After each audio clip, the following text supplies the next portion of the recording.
Hey there, it's Jonathan, and thanks for listening to episode 29 of the podcast. This episode is the continuation of our discussion about season 3 of Star Trek Picard, which covers episodes 6 through 10. Our next episode will be released in mid-August, and I'm excited to announce that it's currently scheduled to be an interview episode with none other than the actor who portrayed Captain Liam Shaw in Picard Season 3, Todd Stashwick. This is an announcement that I still can't believe that I'm making, guys. Todd is a lifelong geek and a fan of Star Wars, Star Trek, Dungeons and Dragons, and comics. Chris and I are really looking forward to nerding out with Todd, and we know that you're going to enjoy that conversation too. You may already be aware that Thursday, July 13th, the Screen Actors Guild Union went on strike, and they're standing in solidarity with the Writers Guild of America. So basically, if the strike is not resolved by August 2nd of this year, our interview with Todd will be delayed, and Chris and I will release episode 30 as a standard episode of the podcast, and we will keep you up to date on everything with Todd and when we can interview him again. I'm putting this out there now in hopes that the strike does get resolved by August 2nd, because I want to be honest with our listeners and let you know that we are extremely excited about this opportunity. It just may be delayed a little bit. So stick with us and enjoy episode 29 of Captain's Logs and Lightsabers. Captain's Logs. Han Solo. I'm captain of the Millennium Falcon. This is Captain Jean-Luc Picard of the Federation starship Enterprise.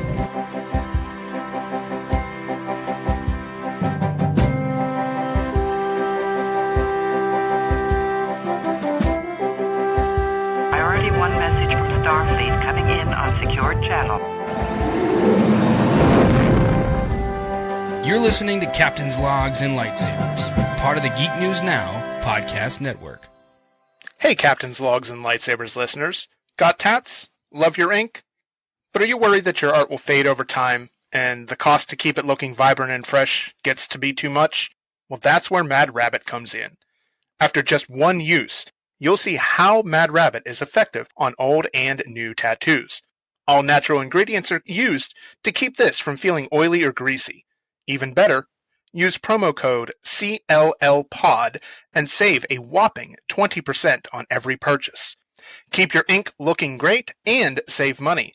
Check it out, madrabbit.com, promo code CLLPOD. Okay, so we're going to go on to episode 6, which was called The Bounty. So Worf and Raffi come aboard the Titan, and they discuss with the crew the current situation with the changelings. And what they say is they need to infiltrate Daystrom Station. So what they said about Daystrom Station is that's where basically that portal technology came from. So they realized there's probably clues at Daystrom Station. They need to go back and kind of piece together what the changeling was doing. But they said it's guarded by a really sophisticated AI, but they had a device that they could try to bypass to get past the security and try to figure out what's happening. Of course, they just happen to have it. Let's see. The Titan is forced to flee after Starfleet ships arrive. So Picard says that they need some help. So he decides for them to go to the Fleet Museum.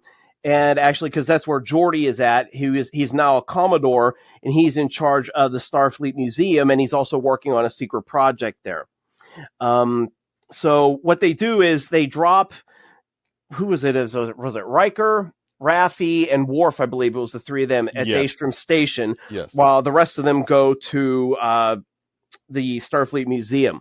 So at this point, the away team members, they're confronted by several odd little things, tunes, and at one point, actually, by Professor Moriarty. Yes. And they managed to get right. That was perfect.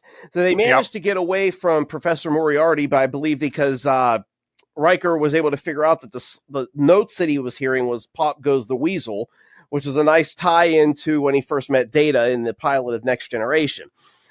So they all pass into basically the heart of the station, and they find a Song-type android that actually contains memories of Data, B4, Lal, Lore and Alton Sung.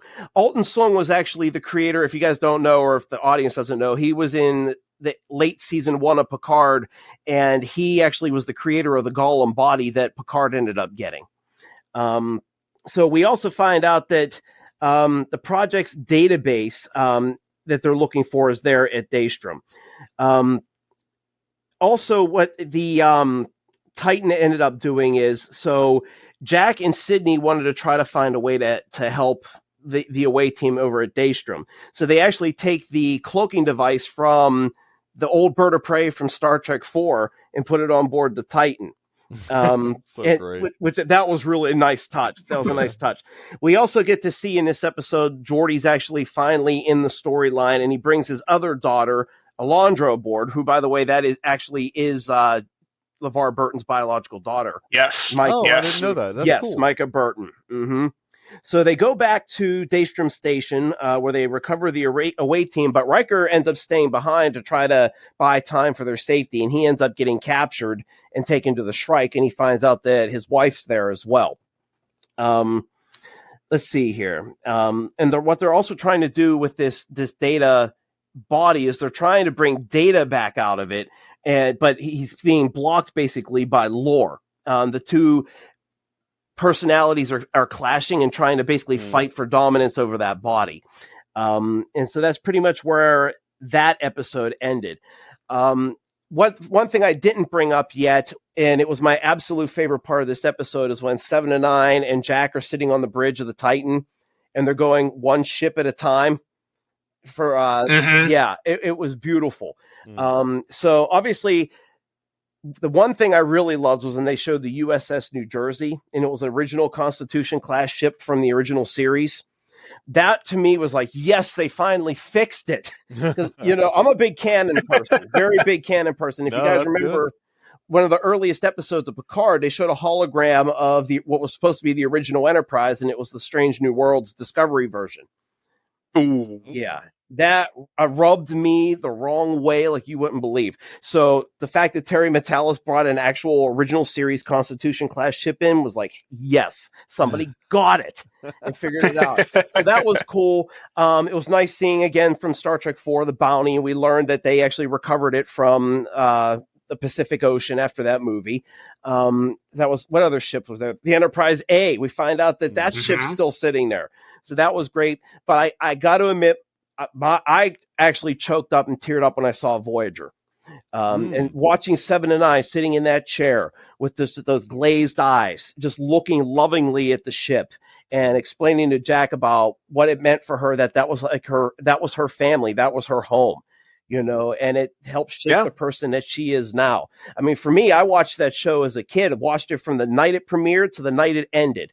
I traveled with that crew for 7 years. So her saying that, and then the Voyager themes partly playing at the time, it hit so hard, man.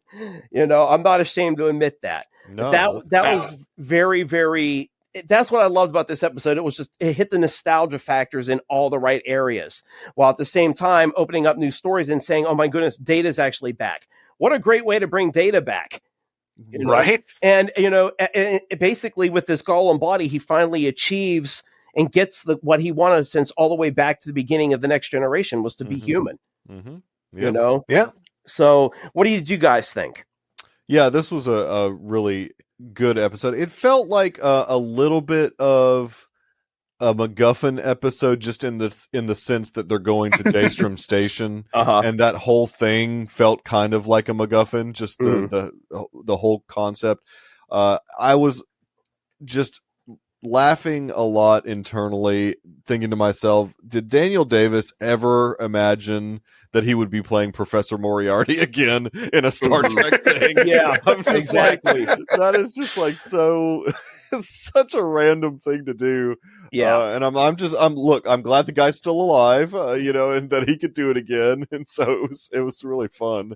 But yeah, there was all kinds of Easter eggs on that station, that not being as deep into the Star Trek lore as you are, Chris. I didn't catch all of them, but I knew we were seeing a lot of Easter eggs on that station. So. Oh, absolutely. Yeah, Yeah. we didn't even get into that yet. Yeah, there was a lot of stuff on that station. And the Defiant was there too, right? Yes, the Defiant yeah. was there, and also the Enterprise NX-01 was there in in a refit that they never showed because the series was canceled.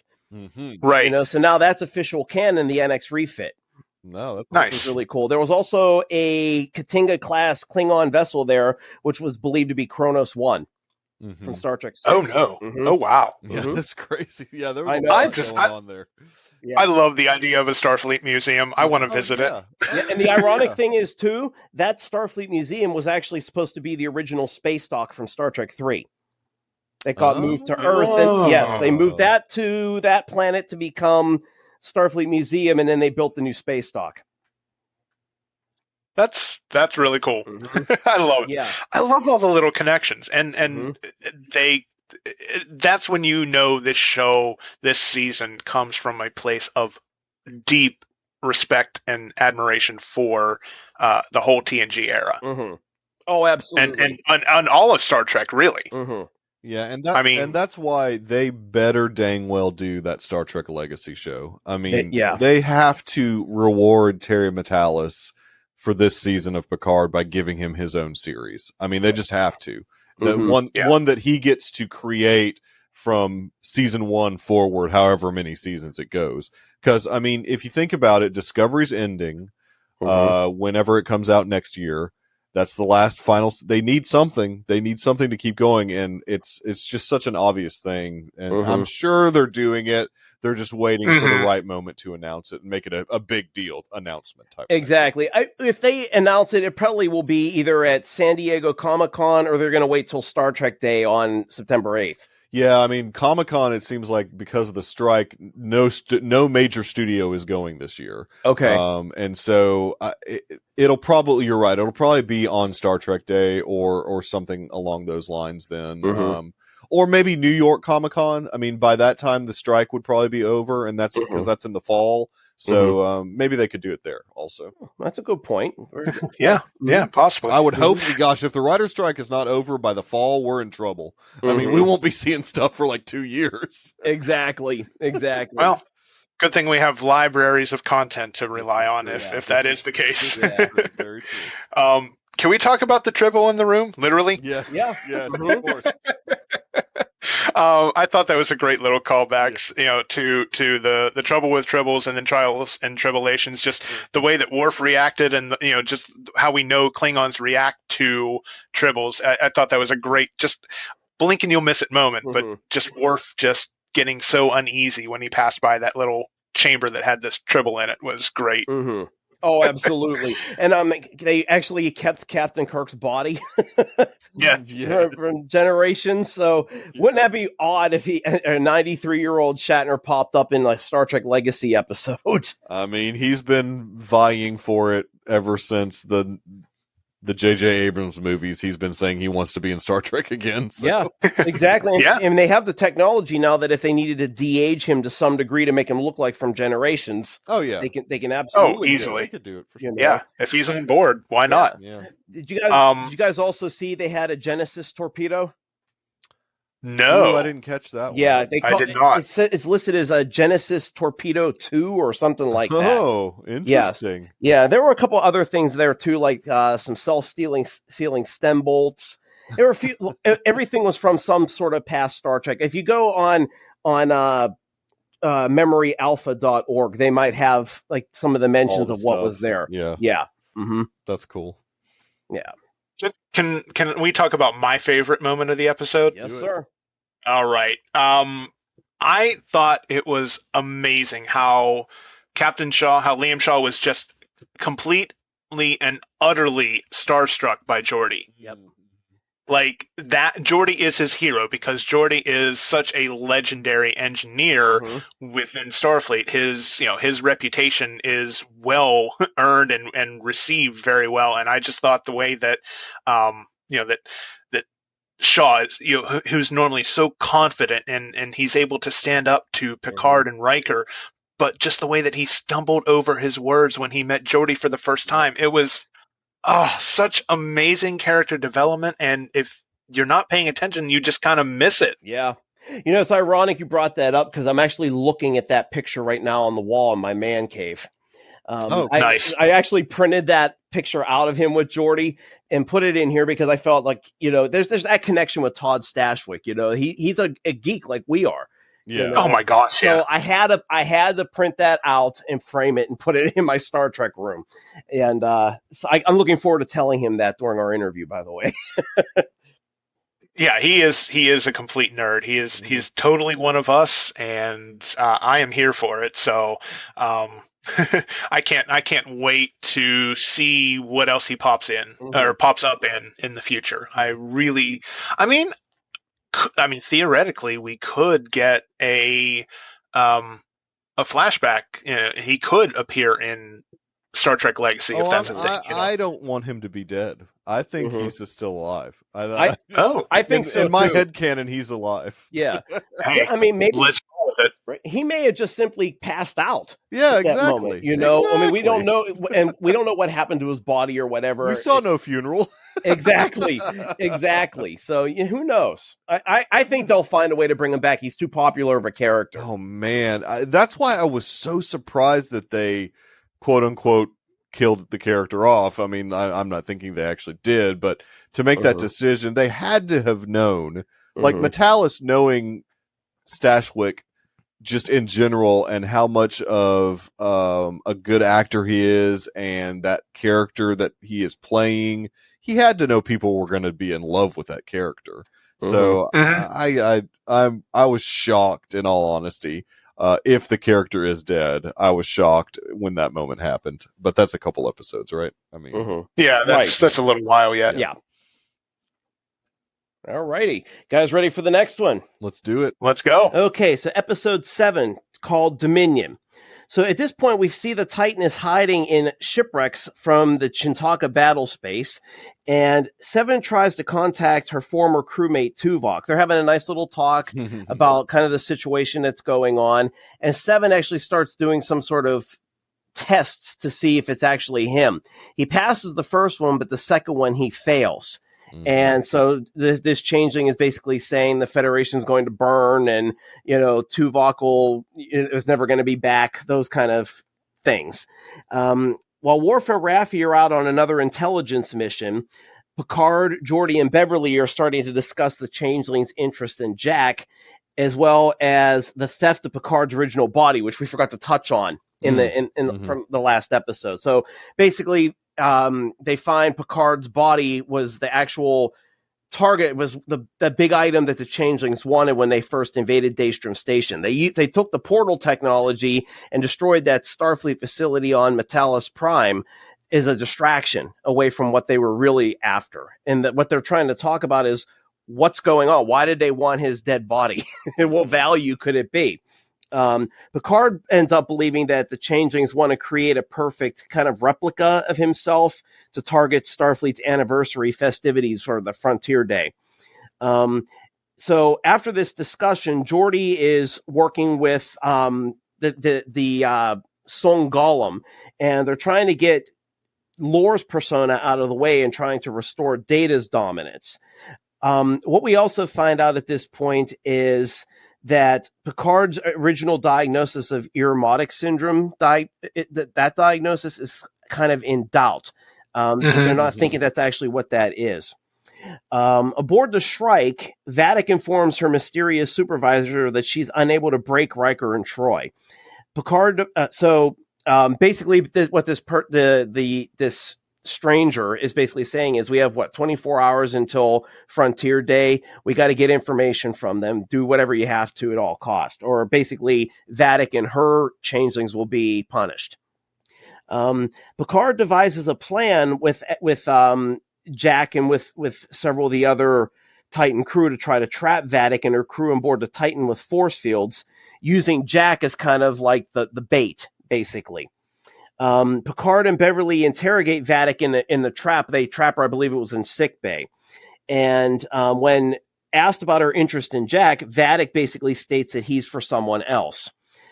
She also reveals that she was one of 10 changelings whom Starfleet doctors tortured and experimented on during the Dominion War. They were trying to develop a breed of basically super spies that they could use anywhere. Upon their escape, Vadic and her group of changelings, they swore revenge against the Federation, and so they formed their own changeling faction, and she actually took her torturer's form to kind of remind herself of why she is the way she is now, why she has this mission of revenge. So Beverly confirms that the experiments actually existed, and Picard realizes that he actually has to kill Vadic. But Geordi fails to revive Data in time to stop Lore from taking over the Titan's computers and disabling the force fields. And as a result, Vadic and her other changelings are able to escape, and they end up getting to the Titan's bridge and take 7 and 9, Captain Shaw, and the bridge crew hostage. And the episode ends with Vadic calling out to Jack and inviting him to the bridge, saying that she knows his true nature. So it was a pretty decent episode, maybe not as emotional as the previous episode, except for the stuff about basically the being tortured as changelings. Mm-hmm. What do you, before we get into that though, what are your thoughts on the episode, both of you guys? First, let's kind of start with the top. I love seeing Tim Russ again, portraying Tuvok. Mm-hmm. That was phenomenal. I really love. I mean, I knew going into the season that we were going to get some a wrap up of the TNG affairs, and everything from the final feature film and so on. But I had no idea we were going to get so much DS9 and Voyager love, and I really, really loved seeing Tim Russ pop up again. Absolutely. It was just this really is the ultimate love letter to that era of Trek. Yeah. Mm-hmm. Yep. Absolutely. Yeah, and Tim Russ did a really nice job. I was actually disappointed to find out that was the changeling, because I was saying, are we going to see the real Tuvok at some point here? At that point I was like, oh man, they missed a great opportunity. Only to know what happened later on. But anyway, but yeah, I agree with you. That was a nice touch. Let's see here. What about you, Mikey? What did you think of this one? Yeah, no, I mean, this was another strong episode for me. I mean, this was, this particular episode I liked quite a bit, just because they are figuring out a way to trap Vadic, right? I mean, and get her to try and reveal exactly what's going on. Mm-hmm. And so I liked that whole cat and mouse type of game that they were playing with her, which they've been playing through most of the season, obviously. But I mean, it's just more good work from Amanda Plummer, I mean, on this particular episode. Absolutely. Absolutely. This episode had the moment that kind of happened a few episodes back with Shaw kind of talking about the Battle of Wolf 359. We were hearing Vadic's PTSD story here. Yeah. How much do you guys remember what happened? Why in the final season of Deep Space Nine about the changelings being sick? Mm-hmm. Yeah. Because I know that they had offered the cure, but I mean, the cure came about because of this experimentation, right? I don't know I don't know about that. I think they had already created the cure, but so basically Section 31 created this morphogenic virus that they were going to eradicate the changeling population.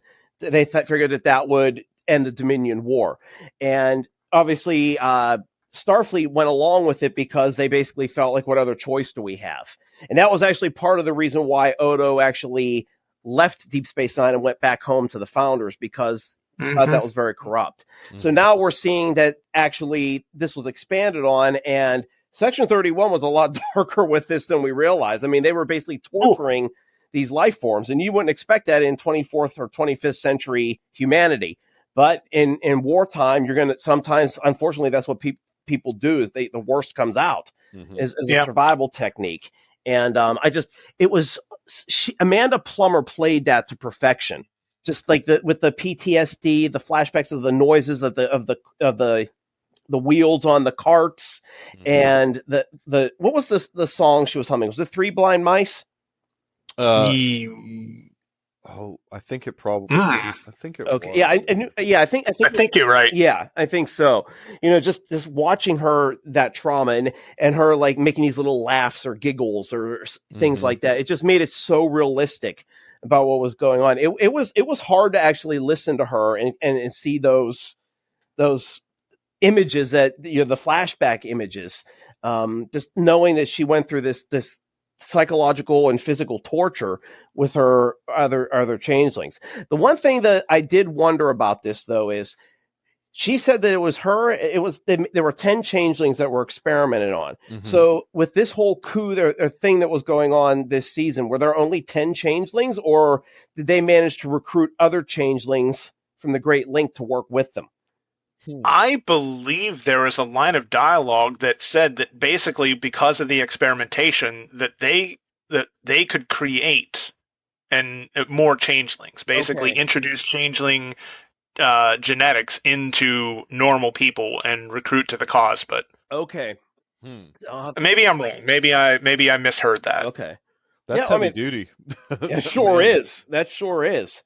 Absolutely, but I just thought it was a really wonderful episode that kind of gave us some insight into why Vadic was doing what she was doing, and kind of fleshed out those characters, because up to this point we didn't really know what was going on. We didn't know what Vadic, who she was working for, what goals they really had. I just always thought it was they just wanted revenge against the Federation, and now we see there's more than that. I mean, this was, for me, this was the moment where I did not expect to feel sympathetic for Vadic, but hearing her story and hearing that trauma and the fact that, she took on the look and persona of the person that tortured her. And that is just, I mean, that's, she used that to fuel her fury and her revenge. But this episode made me sympathetic towards her. Yeah.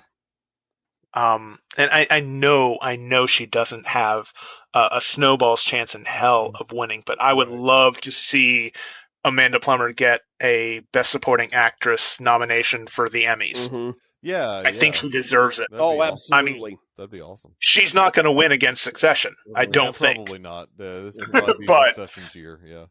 Yeah. Yeah. Especially with that show just wrapping up. This will be their year at the Emmys. I don't watch it, but I've heard that the way it ended is pretty good, right, Mikey? Great. Oh yeah, they stuck the landing on that, which is rare sometimes and hard to do. I mean, it's not easy to do that, and they stuck the landing, and it was a really good. Ended up being really good. I mean, But I'm just hoping she gets the nomination just because she deserves it. Not just because, but she deserves it. Although she's not going to win. Yeah. All right. Any other thoughts on this episode? No, not for me. No, I'm good. All right. Sounds good. So we're going to go on to episode 8, entitled Surrender. So it picks up right from the last episode. So they're all on the bridge, all kind of in a line, about basically in kind of almost like a Star Trek 3 kind of way, where, the Klingons were kind of with David and Spock and Saavik. So she threatens to execute the crew if Jack does not surrender, which he does. He finally surrenders because Lieutenant Tivin, or I think her name was actually shot dead in front of everybody. We also see that Data's persona starts to break the partition from Lore's, but he realizes that he can't overpower Lore. So what he does is he thinks that he has to surrender his memories, and that'll have Lore be dominant. And so Lore is going through these, like, he's being bombarded with different imagery from Data's past, like his poker chips, Spot, his hologram of Tasha Yar from after when she died, which was a nice little touch. And basically what ends up happening is that Data realizes, without saying this, Lore collected these basically as prizes, that he basically said that he was defeating Data, so he really absorbed these things, but in the process it caused Lore to actually decompensate and break down. So Lore is finally defeated, and Data ends up taking control of the Golem once and for all. Let's see here. on board the Shrike, Worf and Raffi actually are able to rescue Riker and Troy. Basically, they spent a lot of the time in their jail cell talking about their marriage issues. And we find out that Riker was basically replaced by a changeling, which is really interesting. But we didn't really hear what happened with Kestra. But anyway, that's another topic. They find Picard's original corpse, and they discover that the changelings have removed portions of his parietal lobe, specifically those that were supposedly affected with the Irumodic syndrome. They're trying to figure out why they would do that. They download the Shrike's database after they're able to take control of the ship. The group returns to the Titan, and they end up destroying the Shrike. So what happens is Jack goes on board the bridge, and he actually is finally able to defeat Vadic. And he saves, I guess, trying to remember how this all went down. It's been a little bit, but I believe that Vadic has Shaw and most of the bridge crew sent to the observation lounge, the back of the bridge, kind of keeps them there. And so Vadic and Jack are talking, having their moments about what his history is, who he really is. 7 and 9 comes out and becomes involved in a situation. He's actually able to protect them with some sort of force field, and they actually blow the emergency hatch on board the bridge and suck Vadic out into space. And I guess with her changeling physiology, she ends up freezing and shattering against the Shrike, which was a really great way to end her. I thought that was that cool. was a cool scene. Yeah. Exactly. Let's see here. So basically at this point, Data's happy to be back. Everybody's happy and emotional that Data's back. The reunited crew gather in Titan's briefing room to discuss their next move. They realize that with Frontier Day being just a few hours away, and they still don't know everything about the Changelings' plan, they really have to kind of figure out where to go from here. So Troy just says that she wants to meet with Jack and talk to him about these visions that he's been having, specifically about stepping through the red door. And that's where the episode ends. So This was a really good episode. It was sad to see Amanda Plummer's arc as Vadic come to an end in this episode. It was meant to be at this point. It was good. Made sense. What did you guys think about her actually using the F word in that final moment? I mean, I've become used to that with the Paramount Plus series. So I mean, they just that's a choice that they decided to make early on with all of these, which I was never thrilled with it from the beginning, but I mean, I've kind of become used to them wanting to do that for whatever reason. Oh yeah, my actual original thought, it wasn't so much shock that the F word was used, but it was the fact that a non-human was using a human swear word. Yeah, that's true. I mean, you figure she spent enough time with humans. I wouldn't be surprised if the scientist that she adopted the persona of used that quite frequently. So I'm sure. Yeah. You know. I think that, honestly, I love that line. I love that. That honestly may become my new de facto insult for. Oh yeah, for somebody. I don't know. Maybe. Okay. I better expect to hear it in the next episode then. There we go.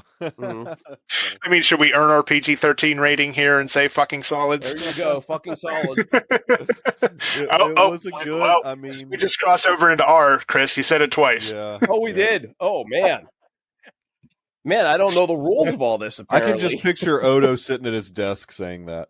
Mm-hmm. Oh, right? Yeah. Exactly. It definitely fits. Just anytime you're frustrated at somebody, just throw it out there. Yeah. The other funny line that got me was Data talking about monologuing protoplasms. That was hilarious. I cracked up every time. There's so much good dialogue in this episode. I mean, overall it was not a filler episode, but it definitely was setting up the finale. Yeah. Yeah. So this was kind of that transition episode to the finale, and I really don't have much other to say. I thought it was good. It served its purpose. Vatic went out with a bang, and yeah, we get our resolution coming to the final two episodes. It was a solid one. And we got our Next Generation crew completely reunited the way it was supposed to be. You know, I wish another franchise would have done that. Whichever one would you be talking about? Yeah, exactly. Yes, there was actually a meme about that on Twitter.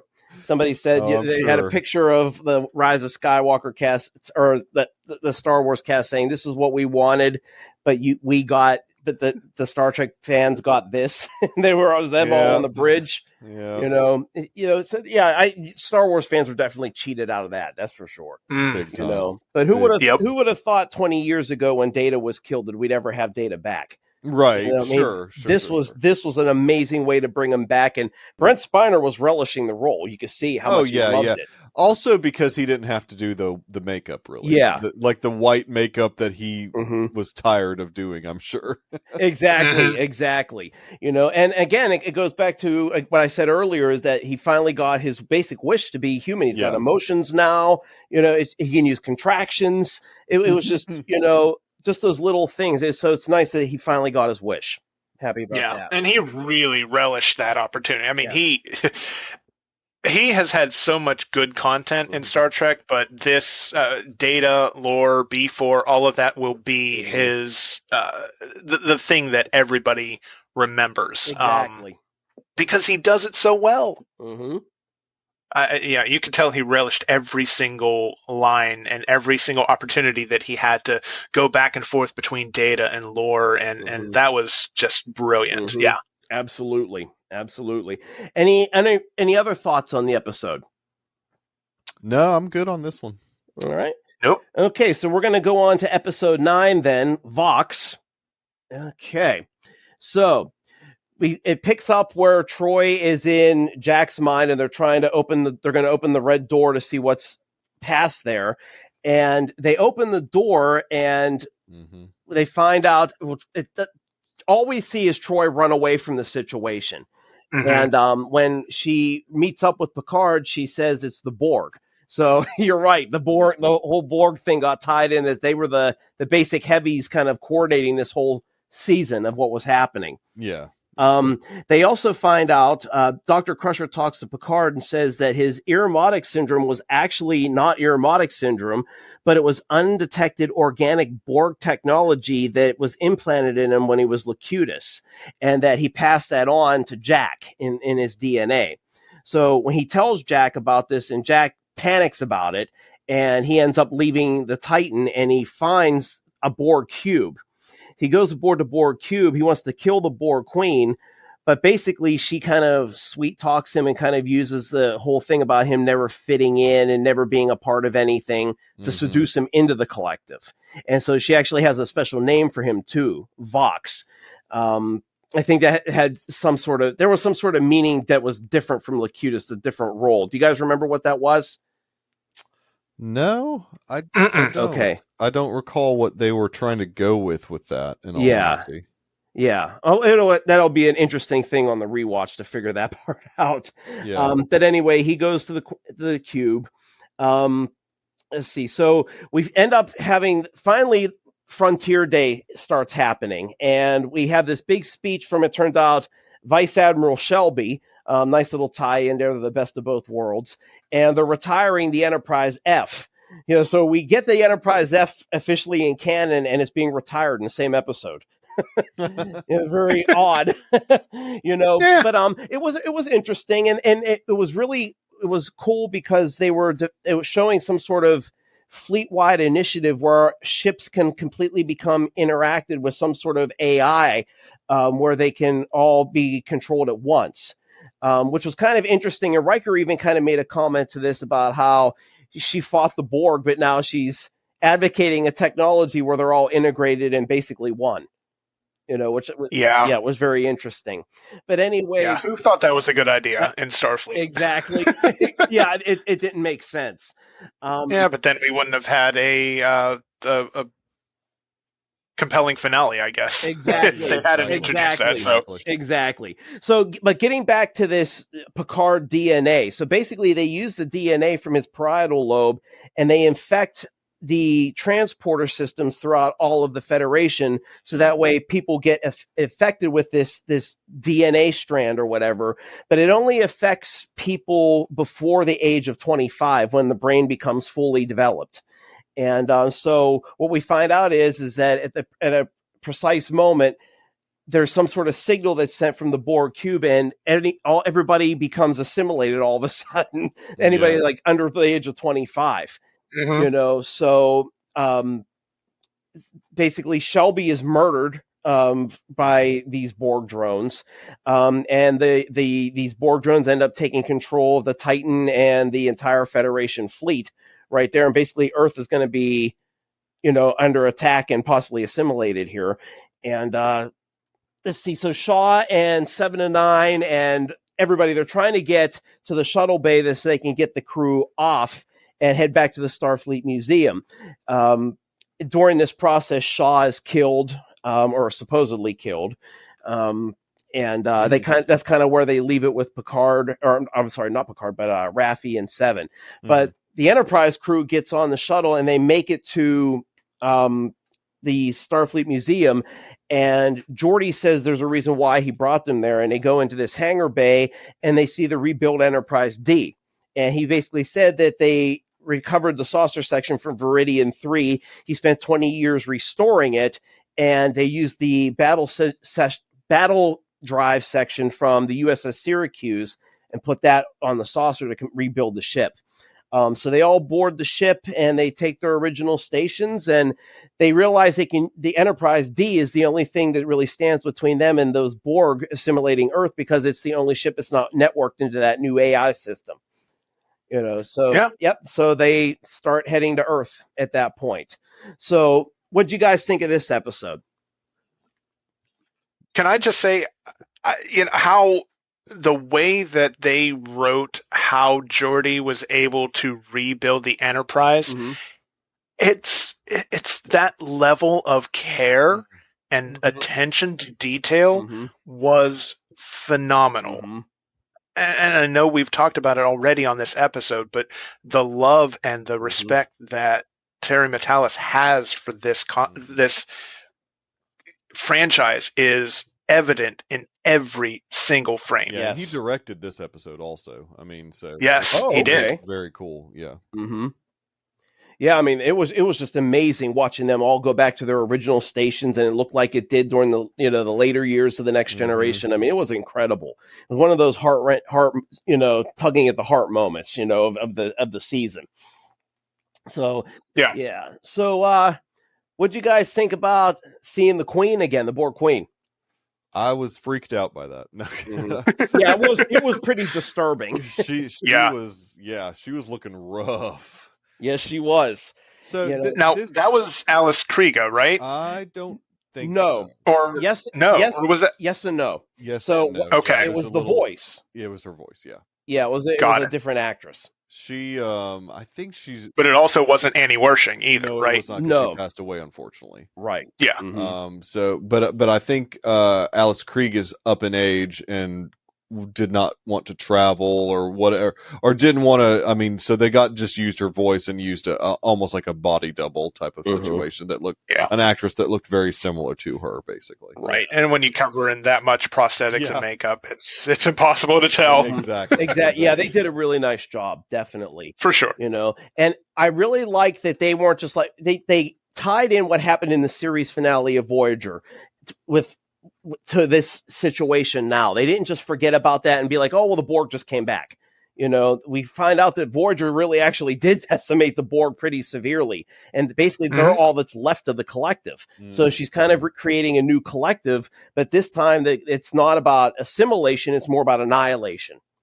Yeah. At this point. Yeah. So this collective is different than Girardi's Borg Queen collective, or are we just not talking about that whole thing existing in season 2 of Picard? Are we just going to let that slide? I know. I mean, and that's a thing that I don't know that we'll ever get anything more from. I mean, I don't. Yeah, which I'm not mad about. Yeah. Yeah, I got you on that. I agree. So, yeah, they're definitely a separate group from the collective at this point. Yeah. Mm-hmm. Yeah, a separate group that doesn't exist in my eyes. Mm-hmm. Exactly. One thing I will say this, Mikey, you were talking about kind of like how you felt about the figuring out that the Borg were kind of eventually going to show up as the villain. I really believe that cheapened when with what they did, that cheapened the Changeling arc. It kind of made it kind of somewhat insignificant. Yep. I can feel that. Yeah, for sure. Yeah, because what did they get out of it? Exactly. They basically, it was just helping to destroy the Federation. That's really all they were going to gain. And really, with the Borg, of whatever deal they had, do you think the Borg would have really followed through with it? They probably would have just assimilated them somehow. Pretty much, right? Yeah, eliminated them, whatever. Yeah.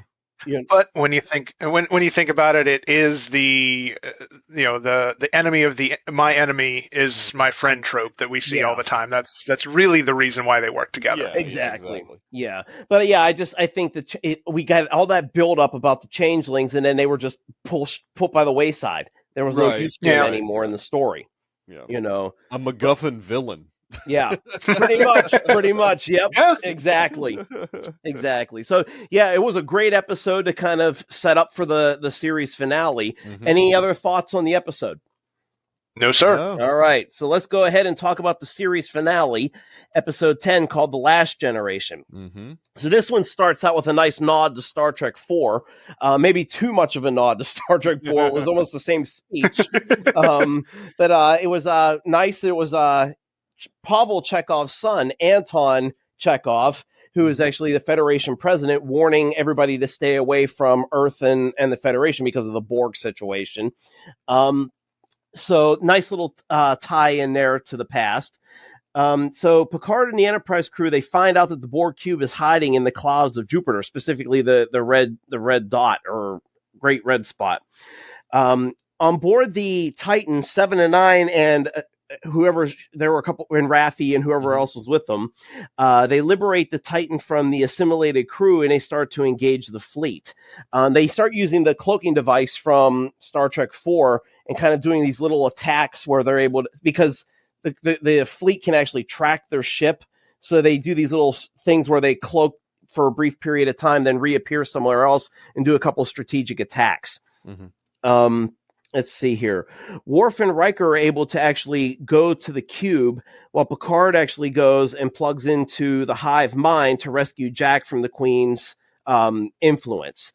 The Queen reveals that after Captain Janeway's pathogen attack decimated the Borg, the remnants of the collective struck a deal with the rogue changelings to destroy the Federation from inside.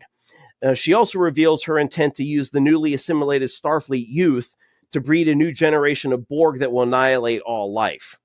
So as this is going on, the assimilated fleet is able to finally disable the Titan, destroys Earth's planetary shields, and start attacking space dock. And the fleet starts to reorganize to target every city on Earth, which was eerie when the Borg were actually saying the names of the cities. Yes. One by one. It was very creepy. Yeah. So, but anyway, Picard goes into Jack's mind, and Jack is saying how he doesn't want to leave. He's part of something now. And Picard tries to tell him, you are a part of something. You're my son. We're a family. I'm going to be there for you. I will help you, whatever you need in life. And it's enough to turn Jack away from the collective. And so they finally end up defeating the Borg Queen. A little bit of Return of the Jedi happens where the Enterprise goes into the Borg cube. Oh, yeah. Data doing the manual flying. And the trench run, baby. And, yeah, exactly. And Dr. Crusher using that tactical station the way she did to fire the weapons. Yeah. That was pretty hot. Sorry, it was awesome. Yeah, it was. Yeah. But they end up, the Enterprise goes into the center of the cube, rescues everybody, and they're able to destroy the Borg cube. They're also able to destroy the hub or whatever that was inside that was sending the message to the assimilated Borg. And when the ship is finally destroyed, the young youth Borg are actually no longer assimilated at this point. Okay. So afterward, it says the Enterprise beams up Worf, Riker, Picard, and Jack. Starfleet personnel return to normal.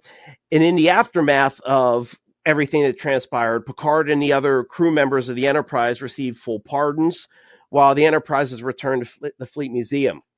And also at the same time, Dr. Crusher is promoted to Admiral and once again becomes the head of Starfleet Medical. But the good thing about this one is that she actually creates a way to detect the Borg DNA and get rid of it, to eliminate it from everybody who has been affected. And she also comes up with a technique to be able to continue to find the changelings. We find Tuvok and 7 and 9 are talking about everything that had transpired, and they play Captain Shaw's final report on 7 and 9, and he actually recommends that she become captain after they return to space dock. So that was a nice touch. So she ends up getting command of the Titan.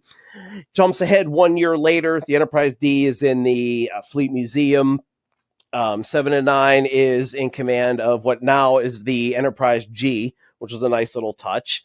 And it was also, when they revealed it, it was kind of like a nod to the Enterprise A reveal in Star Trek 4. If you guys remember that. Yeah. So at this point, Jack is now an ensign in Starfleet. It only took him a year. He was able to fly through the program apparently real quick.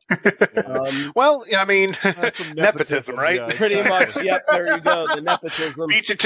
I beat you to it, Mikey. I knew you were going there. Exactly. He's just a nepo baby. That's all he is. Exactly. Yeah. This is what you get for stealing my thunder earlier. You got me. Yeah, exactly. So the Enterprise goes out into space. Picard and his crew go to the real 10 Forward Lounge in San Francisco. They end up toasting each other, and then they do what they did at the end of The Next Generation. They play poker together. Very nice ending for them. But there was an epilogue to this episode where Jack is actually confronted by Q, who we thought was dead. And he basically said, Picard's trial is over, but Jack, yours is just beginning. That's legacy up right there. Boom. I am so excited. They'll do it. There's no way. I mean, we all know. So what'd you guys think of the finale? I mean, brilliant. Yeah, I loved it, man. I mean, another Terry Matalas directed episode. I mean, and I just loved it. It was such a good finale. I don't know if like every single aspect of it felt Star Trek-y, because as you alluded to, there was trench runs and like there was a lot like action-packed stuff. I mean, and that's always been the joke, right? I mean, Star Trek's not, J.J. Abrams created the whole like Star Trek was basically Star Wars with his movies. I mean, it was like the same type of action vibe or whatever, more action oriented than not. But that was just a small part of this episode, but I did love it. I mean, I thought it was such a great wrap up to what was really one of the best seasons of television that we got last year or earlier this year. When was Absolutely. this? Yeah, exactly. Yeah, you're not kidding. 2023 is a banner year for television, I think. For sure. Yeah, exactly. Definitely. Yeah. I didn't mind the Return of the Jedi nod because, one, that's my favorite Star Wars movie, and two, just Star Wars in general. I don't mind that they bleed together because, hey, that's the reason why we do the show, is because we are passionate about both. So That's right. Absolutely. I loved seeing the Enterprise D doing some things it never did.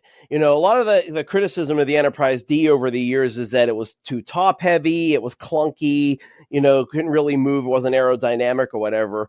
We really got some interesting moves in this episode. Yes. And I mean, and again, Mikey, you were talking earlier in the episode today about Gates McFadden having things that she could sink her teeth into. Well, you could tell she loved that part where she was firing the weapons on board the ship. She was having a good old time. Yes, exactly. She needed that. She earned that, I think. Yeah.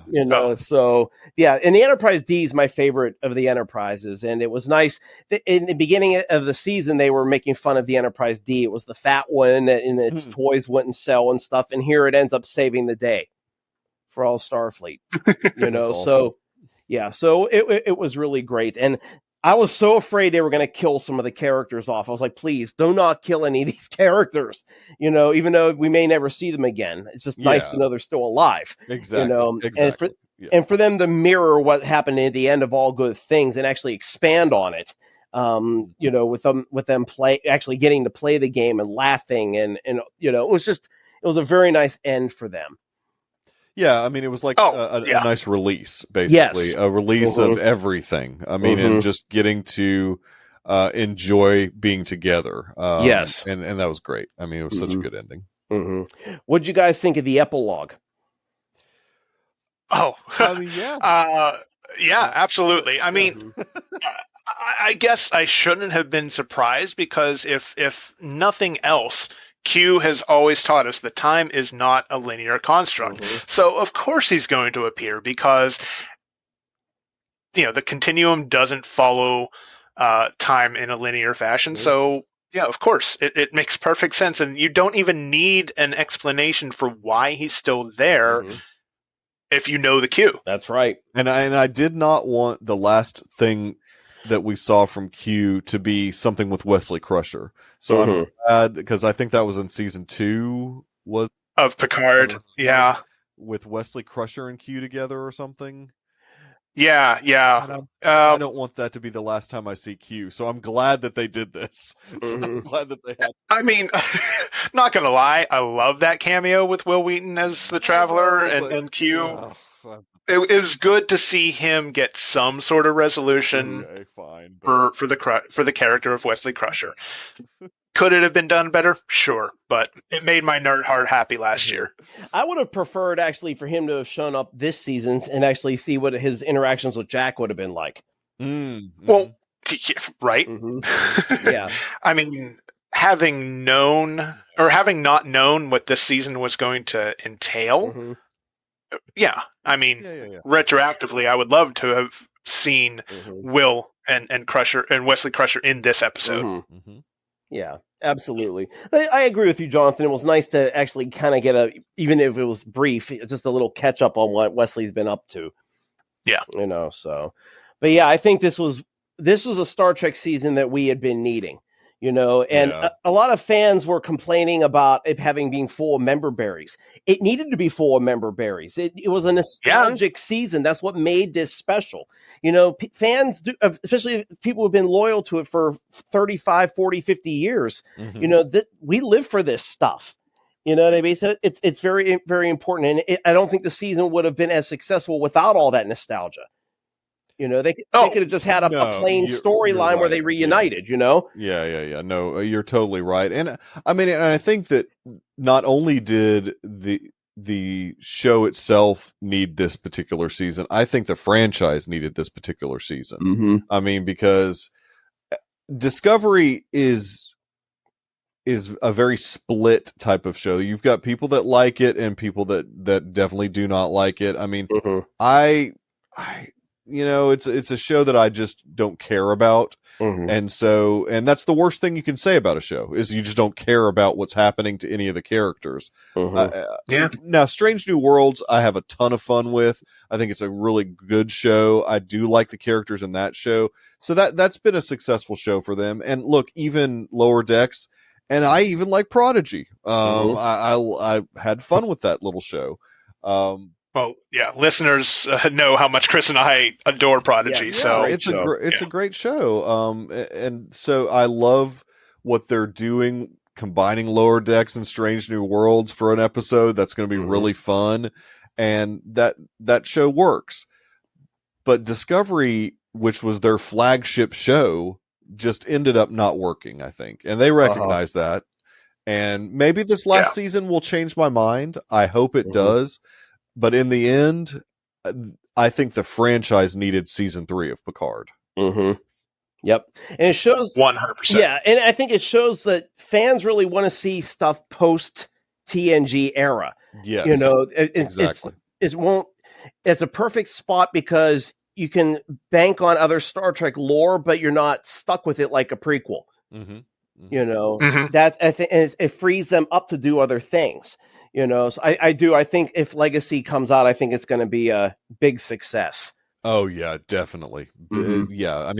I mean, because Picard was the first of the Paramount Plus series to get into the Nielsen top 10, I think is what I remember reading.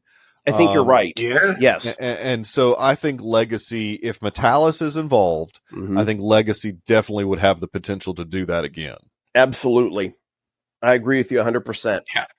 I have not been this excited about Star Trek since they announced Star Trek was coming back with Discovery.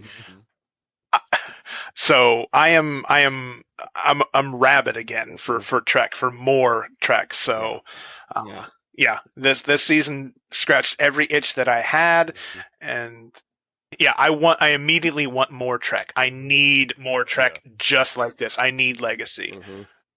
Yeah, that's I can't wait. I have not been this excited about Trek since quite a few years. So I'm Absolutely. the same way. I'm totally the same way. I mean, and look, I was not a person that watched Enterprise. I watched maybe a couple seasons of that show. And then I've of course watched all the movies, but as far as like television Trek, I had decided from the beginning I was going to follow all the Paramount Plus shows. I was going to do that. And, Discovery just was not doing it for me. I was like Picard season 1 and 2. I was glad to see, Jean-Luc Picard back, but I'm like, this just doesn't feel like what I thought it was going to feel like. And then they come out with this season and I'm like, yes, I'm all back in on Trek on television. I mean, bring it all to me now. Yes, absolutely. And at least we got what, 10 more episodes? 10? I can't remember how many episodes is going to be in Strange New Worlds season 2. They're usually 10. I mean, I don't know exactly what they're going to do, and it'll be next year for the final season of Discovery as well. Yeah. So I think we'll probably get a season of Lower Decks before we get that final season of Discovery. Absolutely. Yeah, I think we're due to get Lower Decks in August. Yeah. Oh, and Prodigy returns in the fall too. Oh, yeah, with season 2. Yeah. Yes. So so we have plenty of Trek to tide us over until Discovery. And this is 10. Strange New Worlds is 10 episodes. Okay. Oh, I just noticed what time it is. We've been recording long enough now that it's my birthday. Well, happy birthday. Hey, happy birthday, Mikey. Yeah, exactly. I wouldn't want to be doing anything else except recording a podcast on my birthday. So this works out. This is good. That's awesome. I've been doing it for 10 years, so this works. This is great. Yeah, I mean, this is approaching Deucecast length at least. Yeah, it's a reflections episode for sure. Yeah, for sure. I might actually split this into 2 just because I know Chris and I, we're not going to be able to record until a while because your 20th anniversary is July 19th. Maybe we'll try to sneak in an episode before you go. Okay. But but I know your 20th anniversary is the 19th. I go on vacation the 22nd, so pretty much the latter half of July is not gonna. there are not going to be any recording of this show. So but we'll figure that out. Like I said, I might split this into 2, and then we might do another episode sometime in early July if possible. We can brainstorm something. That's not a problem at all. For sure. And then we spend as much of our energy as we can prepping for Todd Stashwick. So that's going to be something. Oh, for sure. I can't wait. Yeah. Okay. Awesome.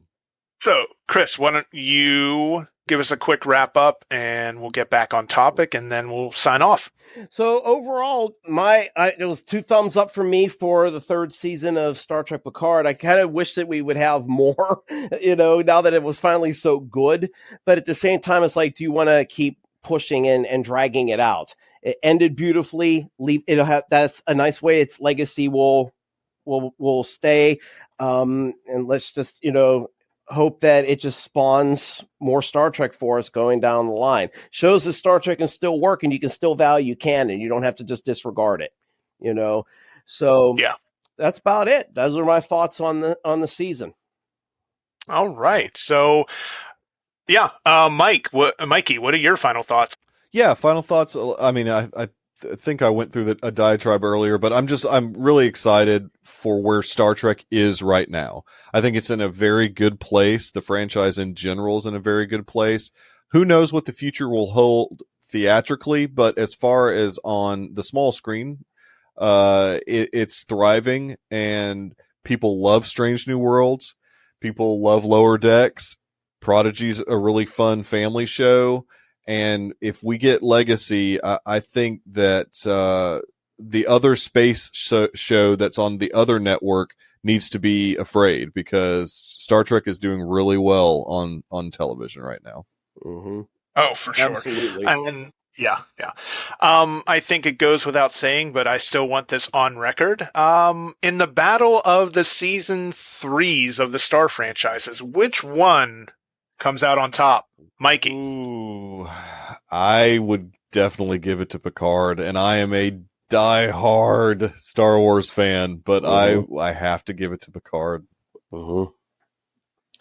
Yeah, I would have to agree with you 100%. I thought season 3 of Mandalorian was okay.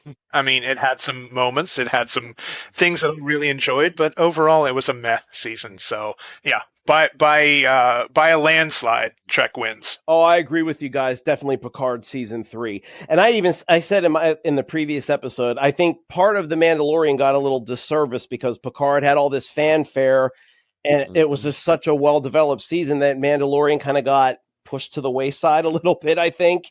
I know for me, I was just kind of like, I can't wait for Picard and Mandalorian. I'll, whatever, and I just think it kind of got lost a little bit in Picard's wake with the quality of it.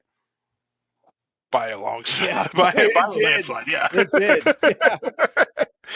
All right. Again, I know I knew all of us were going to be on that same page, but I still, like I said, I wanted that on record. Definitely. So Lucasfilm, pay attention to us. That's right. But I think on that note, we are going to call it an episode. Mikey, as our guest, why don't you let people know where they can find you? Definitely. I am at the Michael Nip on Twitter. And it's at the Deucecast also on Twitter. The Deucecast Movie Show, which is the podcast that we've been running for about 10 years now, all about movies, comes out every Wednesday on whatever podcatcher that you choose to use. And then, as I alluded to earlier, we do have a YouTube show every Tuesday. We will be talking about Secret Invasion for the 6 episodes that Secret Invasion has this particular season. So check us out on YouTube and look us up at the Deucecast on YouTube. All right. And Chris, where can everybody find you? Well, I have my small little Star Trek YouTube channel, Pittsburgh's Trek Chat. You can follow me there. Just check out some of the new episodes I have talking about different areas of the Star Trek world. If anybody ever wants to contact me or ever has any questions about anything, they can just use my email. It's Christopher Stough, STOUGH, then LSW @gmail.com. All right. And for me, I'm pretty much found on every social platform you can think of at Just a Disney Geek. I pop up on Twitch from time to time playing Star Trek and Star Wars games. If talking about film and TV is your thing, I am on both Letterboxd and Serialized, which is their social networks for film and TV geeks. I know Mikey, you're on there too. Oh, yeah. So follow me on either of those at Just a Disney Geek, and you might be able to find Mikey while you're there too. So, so on that note, I think we're gonna completely sign off for episode 28 of Captain's Logs and Lightsabers. This has been Jonathan. And this is Chris. And Mikey, right? Oh, okay. I didn't know if you guys wanted me to sign out. I don't know. I'm old now, so I forget things. I'm a year older now, apparently. So sorry. Please keep all of this nonsense in. Oh, this might actually make it. Cool. Thanks for having me on, guys. It was a blast. Hey. I loved Yeah. it, and really appreciate you guys having me on. Oh, anytime. You are welcome on the show at any time that you feel the need to talk about Star Wars or Trek. The invitation is open. Just let me know. Absolutely. All right. May the Force be with you. And live long and prosper. Good night.